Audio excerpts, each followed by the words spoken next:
Segmen Bisai Tahtu pada hari ini membincangkan kerja keras ataupun nasib baik.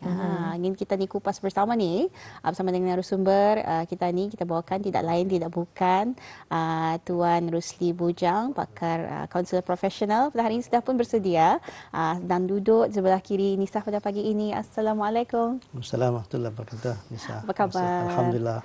Alhamdulillah. Lama masa kita ni bersuan ya. Oh, jarang. Jarang. Jadi tajuk yang kita bincangkan pada hari ini, kerja keras dan nasib baik. Tadi macam panjang lebar kami bercakap pasal kerja keras nasib baik ni. Tapi macam di manalah sebenarnya nasib kami ya.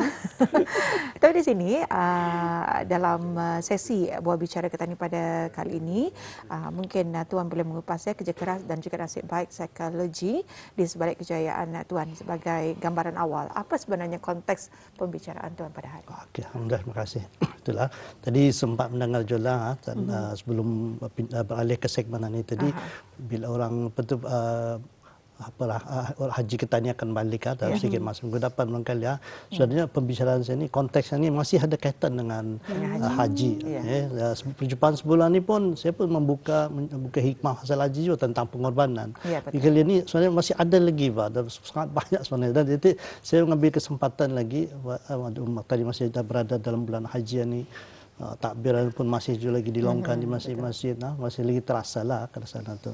Jadi apa yang ingin saya angkat bawakan, tema yang saya bawakan ini sebenarnya sangat berkait rapat dengan ibadah haji yang dikerjakan yang baru lepas inilah, iaitu tentang kerja keras dengan nasib, nasib baik. Kan macam nasib itu kan kadang-kadang alhamdulillah ya terpilih duyufur rahman satu artinya orang tertentu terpilih sebab nasib baik. Ada setengah orang yang sudah membuat persiapan yang lama, mempunyai harta yang cukup barangkali tapi belum ada rasa untuk pergi menaikkan fardu haji itu. Jadi satu segi macam orang yang kira bernasib baiklah, orang yang terpilih pilihan untuk mengerjakan haji itu. Kemudian dalam banyak-banyak itu dari segi nasib baiknya. Kemudian dalam banyak-banyak ibadat yang kita lakukan, semayang, puasa, bayar zakat, haji ni yang paling challenging demanding paling mencabar sebab ia melibatkan kebanyakan itu kegiatan-kegiatan secara fizikal. Tadi berjalan ataupun lari anak, tawaf, saat mengerjakan sa'i, bermalam lagi di Muzdalifah. Kemudian di Mina katanya berdiri berhenti sekejap di Mina, di Arafah kan. Jadi itu sebenarnya itu adalah satu bentuk kerja keras. Itu kadang-kadang macam itu hajian ni yang mengingatkan kita ni bahawa ada lagi kuasa yang maha besar di luar sana tu yang mengawal segalanya. Kadang-kadang kita ni sudah beranggapan aku sudah mengerjakan yang sebaiknya, sudah bekerja keras punya. Tapi kadang dia juga berjaya. Jadi yang berjaya artinya sangat segelintir. Ambil tas 1000, yang berjaya itu mungkin dalam 10 orang. Apa yang terjadi dengan yang selebihnya ni 950 orang ni? Dia pun punya bekerja keras juga. Apa sebenarnya? So apakah kerja keras Kettani itu yang membuatkan Kettani itu berjaya? Itu sebenarnya. Jadi intinya di sebalik itu adalah artinya Kettani sebagai siapapun juga Kettani sekali umat Islam peranan Kettani itu untuk sentiasa terus berusaha, terus membuat kerja yang sebaik-baiknya itu yang terbaik itulah. Tapi serahkan hasilnya itu bergantung kepada takdir Allah Taala. Dan masa yang sama ada orang katanya mengatakannya nasib atau mungkin berlaku secara kebetulan. Ini yang saya kupas apakah kejayaan itu berlaku disebabkan oleh usaha Kettani, usaha gigih Kettani, kerja keras Kettani, ataupun sebenarnya sekadar nasib saja, kelurusan berada di tempat itu dalam masa yang sama dan sebagainya. So ini yang ingin saya kupas sebagai ini dalam konteks perbincangan pada pagi inilah. Jadi kalau sebabnya kan dari segi psikologi ataupun kalau dari segi psikologi ini macam psikologi kejayaan sebenarnya, psikologi kejayaan di sebalik usaha kerja keras ataupun nasib baik ini tadi. So kalau kata ni mengandalkan kerja keras kata ni karena jadi ekspektasi kan kalau tani bekerja keras, aku mesti berjayanya. Atau mesti itu yang boleh menyebabkan ketani stres tu. Sebenarnya ataupun kecewa kan ketani beranggapan kerja keras katanya itu. Ada satu dialog dalam satu kitab lama saya baca, dialog Nuh antara Nabi Allah Nuh dengan Allah Taala-nya. Allahnya ada orang aninya indah pandainya tapi yang menjadi paling kaya di tempatnya itu Ada orang ni dia belajar ekonomi tapi dia cuma kaya-kayanya. Macam mana boleh hatunya? Jadi jawab yang diberikan Allah Taala itu arahnya Nabi Nuh ini tadi sebabnya supaya ia tahunya yang menjadikan ia kaya, yang menjadikan ia pandai itu bukan usaha giginya, bukan disebabkan oleh pemandainya dalam bidang ekonomi, tapi Allah Taala yang membagi. Itu pengajaran yang ujung pangkalnya itu. Ada bila kata ni, artinya jangan tak kata di beranggap yes usaha gigih itu perlu. Dalam masa yang sama kata ni perlu menyerahkan segala ketentuan itu balik sebenarnya tentu Allah Taala itu. Ini kelebihan kata ni itu orang Islam tanpa kata sedari. Kalau di Barat saja yang dah berpegang kepada agama, ya baginya apapun semua ini terjadilah hasil daripada usahanya sendiri lah. So di sana, jadi dari segi psikologi itu kalau kata ni beranggapan macam itu, yang boleh kadang-kadang kata ni merasa kecewa, kalau anda berjaya kata ni berburuk sangka kepada orang lain, menyalahkan orang lain, kadang-kadang dan jauh apalagi sekarang ni dalam sosial media macam-macam kata ni membanding-bandingkan cuma orang berjaya itu cuma ni usulnya, dan macam-macam bentuk lagi lah. Jadi ya orang yang generasi baru ini sehingga ia lupa, di sebalik kejayaan itu yang kata nampak itu sebenarnya di sebalik itu macam lagi ada usaha keras, ada pengorbanan di dalamnya tu, ada sokongan orang keluarga di sekeliling dan sebagainya. So ini yang perlu diperhatikan. Jadi pagi ni itu yang saya kupas antara usaha gigih kerja keras ini dan nasib itu macam mana sebenarnya. Banyak yang terjadi di sebalik tabir sebenarnya. Kalau Tuan katakan tadi dari media sosial sebagainya. Kalau orang melihat kejayaan kami sini, tapi orang dah tahu di belakang tabirnya macam-macam usaha yang dilakukan. Jadi yang saya fahami tadi berusaha dan berserah. Macam itu. Jadi Tuan dapat kalau bercakap tentang nasib baik tadilah dari perspektif psikologi, apakah ia satu hal yang nyata yang boleh diukur, yang boleh dibuktikan atau benar-benar hanya sekadar satu kebetulan? Mungkin dapat dijelaskan ya Tuan. Okey, sebenarnya being lucky itu yang bernasib baikannya. Dari dalam konteks psikologi yang memperakui ini ada kerana itu di luar daripada di usaha, tapi sebenarnya apapun juga terjadi itu ada berlaku atas takdir ataupun kehendak Allah Taala sebenarnya. Cuma kauslia ini psikologis ini saya berkembang di Barat, orang dan nampak aspek ini. Sebab kata ni alhamdulillah kata ni nampak aspek itu di balik segala usaha kata ni. Jadi menurut catatan itu dalam literature di Barat ini memberitahu yang bernasib itu nasib baik itu sebenarnya dia punya ciri-ciri tertentu bagi orang-orangnya itu jenis yang terbuka, dia itu selalu mempunyai curiosity, rasa ingin tahu yang tinggi, dan dia sedar akan keadaan semasa, keadaan sekelilingnya itu. Jadi tiga ciri-ciri ini sebenarnya menurut psikologi ia terbuka, ia menyedari keadaan sekelilingnya ini, kemudian dia selalu ingin tahu. Ini antara ciri-ciri orang yang kena selalu nasib baiknya. So artinya ia bukannya bergantung sepenuhnya kepada nasibnya itu, tapi sudah ada usahanya. Baru-baru tadi saya ada jumpa kawan lama dalam ada membeli anak buah ni membeli kereta. So lepas itu kan ada ni lucky draw. So kan lucky draw ni kan orang yang daripada beratus satu artinya seorang yang akan lucky itu tu. Jadi kalau lucky dalam konteks itu kan kata ya kalau nasib baik dapat. Jadi kawan ni dia cerita silah. Aku selalu dapat ni tuannya. Kalau selalu ada menyangkutnya. Lepas tu ada kaedah-kaedah jadi telangkannya. Ada acaranya lah juga. Aninya ni dilipat, ani masuk-masukkan nanti. Very purely on technique. Seperti arti yang saya tu memberikan satu inspirasi. Kalau macam anak buah saya ni sekali masukkan saya ada usaha saya. Ada usahanya supaya orang itu dapat menyangkut melekat untuk dipilih supaya masih itu makin naik sebenarnya. Seperti arti maksud saya tu artinya kata Ninda menyerahkan pada keadaan tapi ada usaha kata ni sebalik itu lah. Dan sama dia dapat dan di sana takdir Allah Taala itu yang orang yang nasib baik menurut psikologi itu. Dan kadang-kadang katanya itulah yang bahayanya kan kalau kata ni beranggapan kalau aku kerja keras aku mesti berjayanya. Sebab indah sesuatu itu akan menyebabkan kata itu macam tertekan dan mungkin bahkan kalau anunya lalu aku tanyakan masa kecewa Allah Taala kenapa aku Allahnya itu sampai ke tahap itu kalau kata sebabnya kejayaan itu ada lagi faktor-faktor lain yang buatkan orang itu berjaya, keadaan macam mana keadaan dorongan dalam keluarganya misalnya kemudian dari segi kesihatan mungkin kesehatannya lebih baik dan sebagainya, dan dari segi ekonomi. Jadi ada faktor-faktor yang menyebabkan kejayaan itu dan menyebabkan orang itu menjadi bernasib baik untuk menjadi alam ini. Artinya secara ringkas saya perlu kata ni seimbangkan sebenarnya. Saya tidak menafikan kerja keras ini, ataupun kalau yang baru-baru istilah baru kena panggil work smartnya. Kalau tapi saya tidak menafikan sebenarnya dua-dua itu perlu berjalan. Saya work hard and work smart sebenarnya bukan hanya work smart. Kalau work smart ini katanya ada missing tu. Macam ambil penggunaan AI masih dengan ChatGPT, DeepSeek apa tu. perplexity ya. Kata ni tampak anu bang. Kalau saya buat kertas kerja kerana saya cuma ChatGPT bahkan saya proposal untuk kursus mengenai dengan kursus para kaunselor. Okay, kursus dihadiri ni orang yang latar belakangnya medical, mungkin 10 orang, pengalaman 5 tahun dengan kelulusan macam mana. Tujuan saya secara dalam masa yang beberapa saat saja boleh mengeluarkan semua itu. Okay. Ini bijak pulang tu, work smart. Tapi dalam masa yang sama, saya meninggalkan proses-proses sebelum tu. Proses apa saja? Proses saya untuk membaca buku, proses saya mungkin bertanya pada penyelia macam mana. So proses-proses ini sebenarnya memberikan input yang sangat berguna untuk petani sebagai manusia. Jadi ini when we skipnya, kita dilompat semua ni, kita ini dah terpelajar daripada proses itu. So artinya dua-dua kata ni perlukan. Perlu bekerja keras, perlu juga work smart. So keseimbangan antara kedua tu lah, kerja keras tadi dengan persekitaran kata ni tu. Kata ni nurture, maksudnya kembangkan persekitaran itu so kata ni tu menjadi orang yang bernasib baik kata bah. Kalau enggak, kalau persekitaran yang salah, ada Einstein Don natunya pasal ikan tadi bang, jangan diajar ikan itu manjat pokok, ikan. Kalau indahnya ikan itu akan percaya beranggapan dirinya akan sebagai ikan yang bodoh lah. Artinya ikan itu kan dia perlunya berkembang dalam air, bukan dia diajar untuk manjat pokok.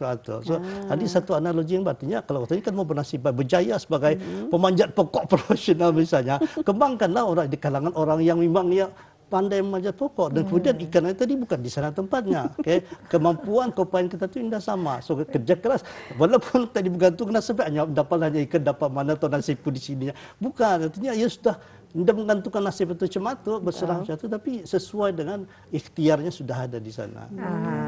Don't judge the fish ability by climbing a tree kata. Yes.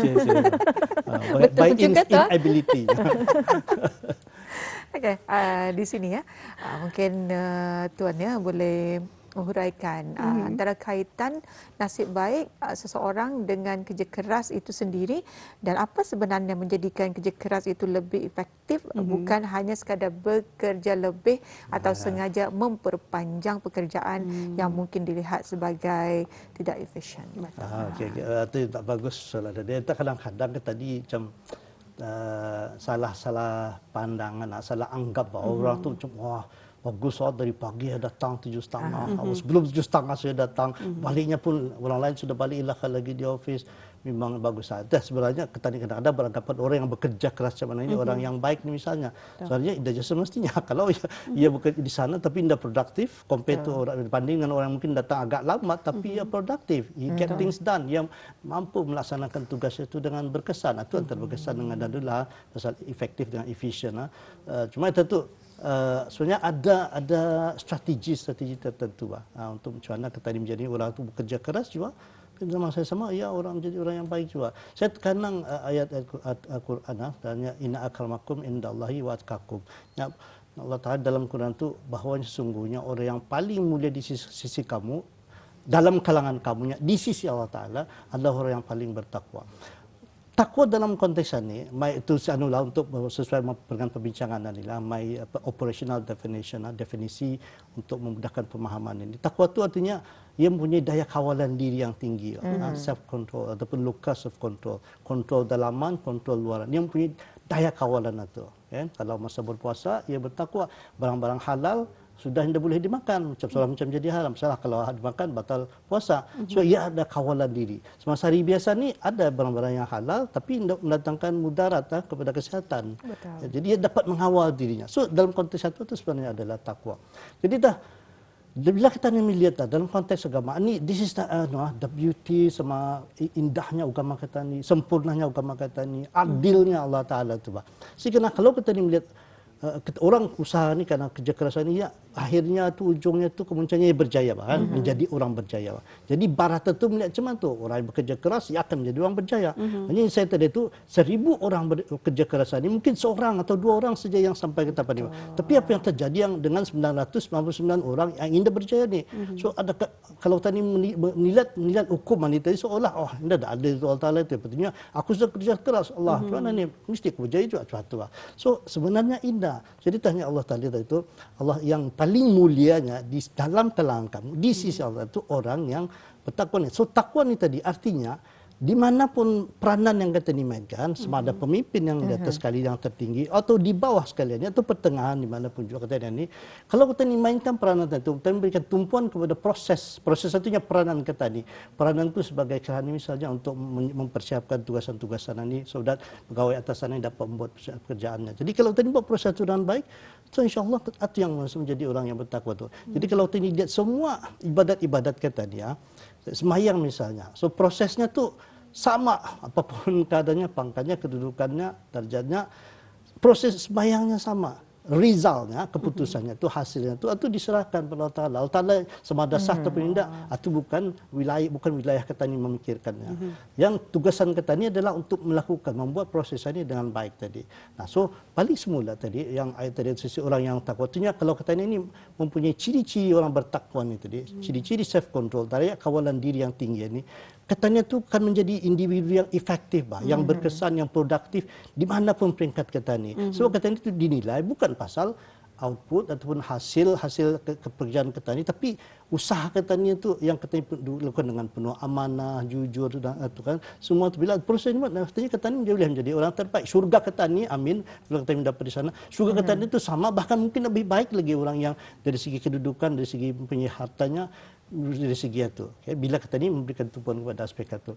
Jadi bilanya satu kerja keras yang berkesan ni artinya kadang antara strategi-strategi yang baik itu artinya selain kita bekerja keras, tadi juga perlu bekerja lebih baik, lebih bijak tadi itulah itu sudah saya kupas tadi. Kemudian yang kedua tu dalam masa yang sama, selain daripada bekerja keras, cuba kita dapatkan maklum balas daripada orang sekeliling kita ni tentang etika kerja yang kita ni buat tu. Dan yang seterusnya tu ia perlu adalah kata ni dapat pertahankan keadaan itu, sustain kita ni berusaha, bukannya dalam masa yang pendek ni kata ni masa ni bersemangat, penuh semangat, sudah esoknya malap dia dia lagi aja.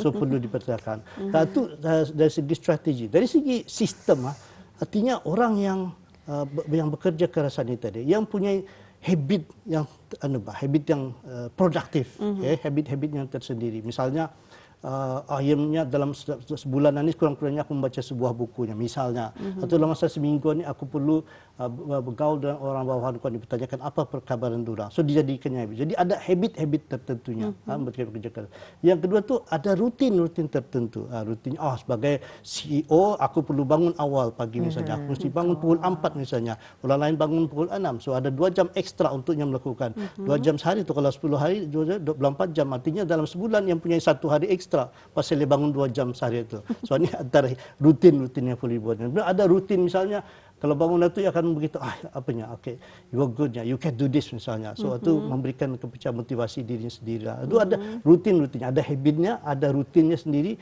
Kemudian yang ketiga itu ia ada punya orang-orang bergaul dengan sekeliling yang supportive yang menyokong, memberikan sokongan kepada dia. Kalau ia saja bergerak, sedangkan di rumah misalnya ada sokongan daripada ahli keluarganya tu, bahkan kali berlawanan dan sebagainya tu. Jadi ya mungkin semangatnya tu mungkin berkurangan. Ya, dan itu artinya dari segi sistem, tadi segi strateginya, dari segi sistemnya macam tu.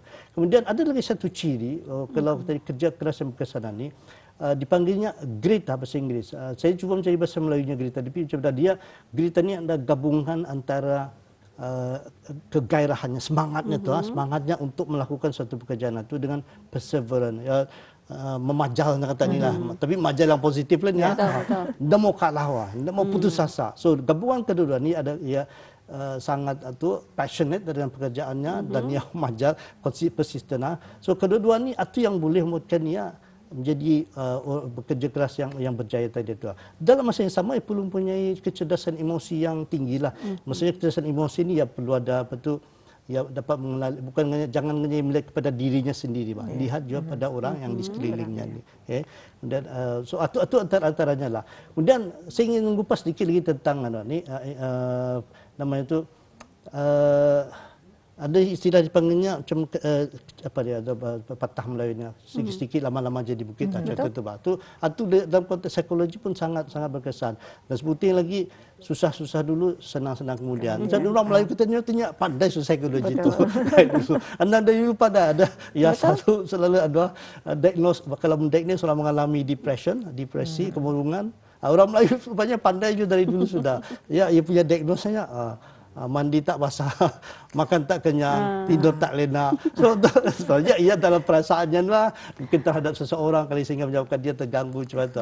So artinya kalau tadi kupas benar-benar tadi mulai agak atau mengetahui sebenarnya perkembangan hal-hal macam ni. So yang kecil-kecil dulu tadi pun sama juga. Artinya mana-mana usaha kerja keras yang kita ni buat itu, ia perlu tadi mulakan dari kecil dulu, Bang. Okay, jangan kita teruskan mengharapkan perubahan yang besar itu. Okay, dan ia berterusan mungkin daripada kecil baca Quran saja.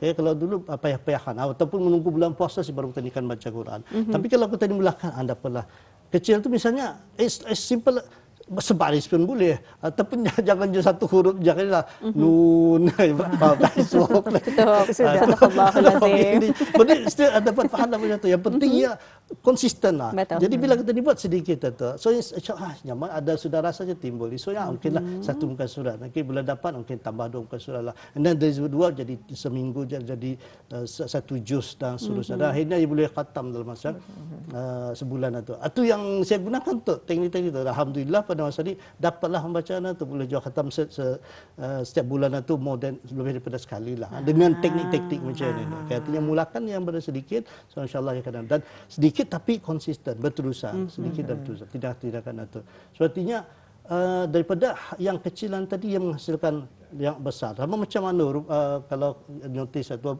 buluh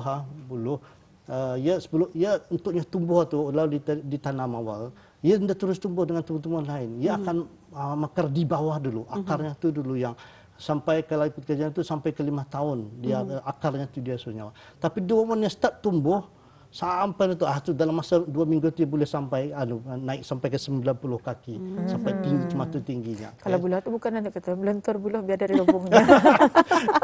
Banyak bahasa Melayu ni. Dari sana tu kita yang melenturkan dia. Dia sebab pelenturan itu berlaku. Once sudah ahli limpas mesti, tadi akan mesti. Tapi once sudah kata ni nurture, luruskan masalah ini, perkembangannya sampai satu insyaAllah. InsyaAllah. Jadi pahaman tadi tu kerja keras dengan nasib baik. Tapi kalau anda ada berdisiplin ataupun ada takwa, payah juta. Jadi ingin ditanyakan ni kepada tuan untuk mindset ni memang mengambil mindset kita ni memang penting lah kalau ingin mengejar keberjayaan ni. Jadi bagaimana caranya tuan untuk membangunkan mindset yang menghormati kerja keras ni? Okay. Artinya yang pertama sekali tadi perlu mendefinisikan semula apa kejayaan itu. Kalau dia kata ni kita ni menilai kejayaan itu kita melihat daripada segi kebendaannya, misalnya ia mendapat kekayaan, rumah yang besar. So itu masih lagi bersifat sangat material lah, ataupun pangkat, kedudukan pun masih material. Tapi kalau kita ni melihat kejayaan itu sebagai satu peningkatan, peluang untuk kita di pembelajaran ataupun impak kita ni kepada masyarakat sudah. Nanti even orang di bawah boleh memberikan impak tu. Ada setengah macam saya pribadi di kedudukan yang sekarang ni, kalau kadang-kadang ada kan kita yang sampai paginya. Ada yang bagi input yang bagus-bagus. Ni tangan kita tu terlalu banyak bergerak jangan sajalah. Dan dia bagi alasannya cuma sekarang kalau saya mengambil ni peluang untuk belajar, so itu perkembangan. So artinya itu tu yang pertama sekali kita meluruskan definisi kita ni tentang kejayaan itu. Bahkan sebenarnya secara langsung kebahagiaan juga. Apa yang buatkan kita ini bahagia itu misalnya. We need to redefine, luruskan pemahaman kita ini tentang apa bahagia itu sebenarnya. Apa berjaya itu sebenarnya. So kalau bahagia misalnya, kalau kita ini bahagia ini, kalau aku dapat memiliki semua apa dalam dunia ini. Kurang tepat juga. Okay? Pasal mana mungkin sebab otak kita itu. Bila kita ini mendapat sesuatu, aku mau dapat putusan 9 misalnya. Bila dapat 9 itu, ia akan mau yang lain lagi. Kalau naik level, aku mau di sekolah yang terbaik di Brunei misalnya. Dapat di sekolah yang terbaik. Lepas itu ia akan mohon lagi. Jadi artinya bahagia itu mana mau sampai. Tapi kalau kita diberikan bahagia itu definisi bahagia ni mensyukuri apa yang kau ada. Okay, so artinya kita ni whatever we have pada masa ni kita syukur itu kebahagiaan yang benarnya tu. Sebab kita ni dapat menikmati keadaan itu. Bukannya menunggu untuk berjaya baru kita jadikan bahagia. Nah sama dengan kejayaan ini tadi. Tadi perlu mendefinisikan semula apa sebenarnya kejayaan itu. Kalau secara ringkas itu jangan tadi yang definisi biasa itu kejayaan itu dikaitkan dengan kedudukan, dengan pangkat, dengan harta yang banyak melimpah ruah. Tidak dinafikan itu juga, tapi bukan itu saja. Sebenarnya dalam konteks kerja keras dan nasib baik tadi, sebenarnya lebih kepada peningkatan katanya itu, bah. Ya, kita ini berkembang daripada A menjadi lebih baik misalnya. Dan kita ini kadang-kadang itu menjadi bahan pembelajaran kita. Kita ini melihat segala kegagalan itu bukan sebagai kegagalan, tapi sebagai peluang untuk kita ini memajukan diri. Kemudian kita ini memberikan impact, kesan yang positif pada orang di sekeliling kita ini. Nah, ketiga-tiga ini tadi, perkembangan, peluang pembelajaran, kita ini memberikan pengaruh yang baik, dan sehingga itu artinya di siapapun ia, dimanapun kedudukannya, kita ini boleh memberikan kesan itu. Suatu kejayaan itu, suatu tadinya Allah Taala itu inna akramakum itu tadi ya, bahwanya orang yang paling mulia di sisi Gustinya ialah orang yang paling bertakwa. Sebab orang ini tadi kalau dia bertakwa dimanapun dia akan memberikan macam manulah ripple effect tadi buang batu ke air, aduk air di tasik. Riak-riaknya itu akan memberikan kesan berganda secara positif. So, kita ini mainkan peranan kita ini sebagai individu yang bertakwa tadi, orang yang efektif, orang yang punya daya kawalan diri yang tinggi. Yang pertama. Kemudian yang kedua, lepaskan pergi, let go tadi itu, kalau aku kerja keras mesti aku bekerja. Jangan anggapan macam itu. Kita ini tugasan kita ini untuk bekerja keras, tapi serahkan sebenarnya Allah kepada Allah Taala yang menentukan. Ada ibu bapa misalnya anaknya diasuhnya, dididiknya sudah satu hari dia boleh berbakti arahnya, Pak. Berbakti itu ya satu dua, tapi kalau kita mengharapkan kebaktiannya itu katanya itu yang boleh kita ini kecewa.